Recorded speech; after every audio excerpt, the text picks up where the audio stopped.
Mr. President, Excellencies, ladies and gentlemen, in any society, democracy can only thrive when basic human rights are respected. These rights are enshrined in the Universal Declaration of Human Rights. These are the basis for creating a society where we can live in peace and harmony. Democracy and good governance can only flourish where such a foundation is to be found. However, we note that there is no perfect model of democracy. I personally see democracy in a permanent state of evolution for the betterment of our people and communities. Central to democracy building is the relationship between leaders and the citizens. As elected leaders, we are simply the custodians of the power the people have entrusted us with. Delivering on our promises to govern in the interests of the people and remain accountable to them is the only way to maintain the trust of those who elected us. Seychelles is in that position of transition, and we have some experience to share with others. But we still have plenty to learn.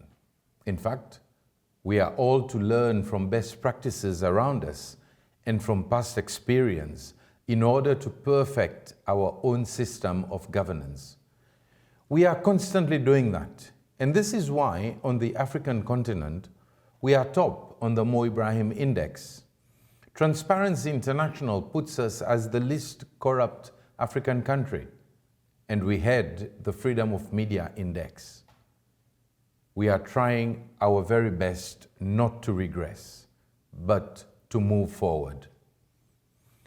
What has been the Seychelles experience in democracy building?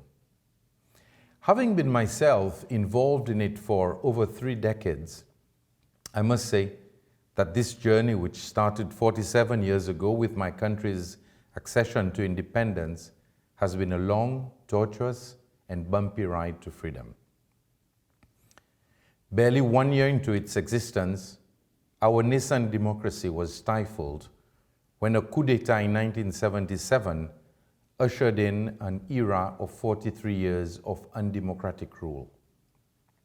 The coup d'etat killed our burgeoning democracy and left behind unhealed wounds. In order to unify the country and heal the wounds of the past, the Truth, Reconciliation, and National Unity Commission was established in 2017 to investigate and settle claims of illegal imprisonment, torture, disappearances, arbitrary arrest, forced land acquisitions, and other alleged human rights abuses stemming from the regime of the 1977 coup d'etat. The adoption of a new constitution in 1993 and the transition of power to the opposition in the legislative branch of government for the first time in 2016 since 1977 were some important milestones in our long road to democracy. Democracy building led to the establishment of several significant democratic institutions.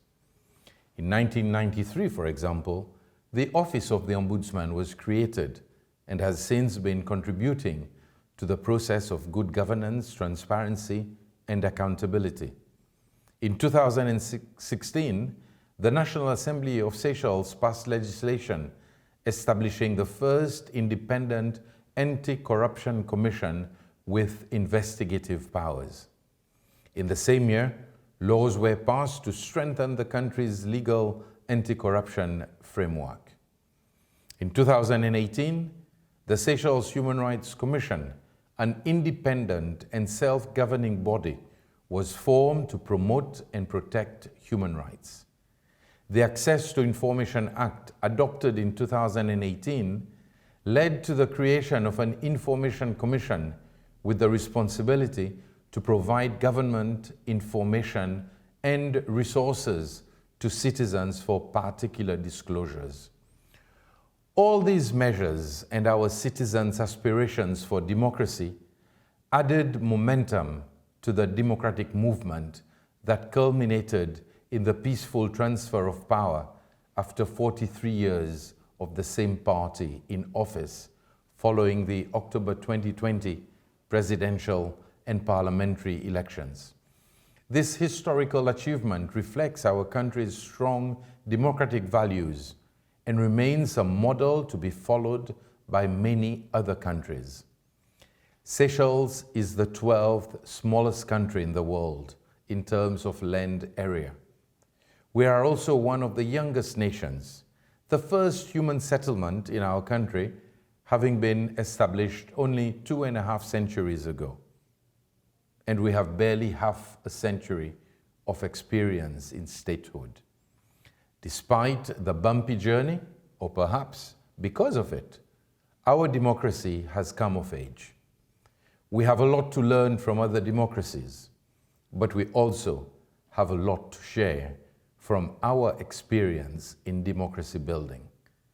We firmly believe that as a nation that respects and defends human rights, upholds the rule of law and supports accountable and transparent governance for all, we have the necessary tools to tackle even the most challenging of situations. In that sense, Seychelles is, I believe, on the right track. I thank you.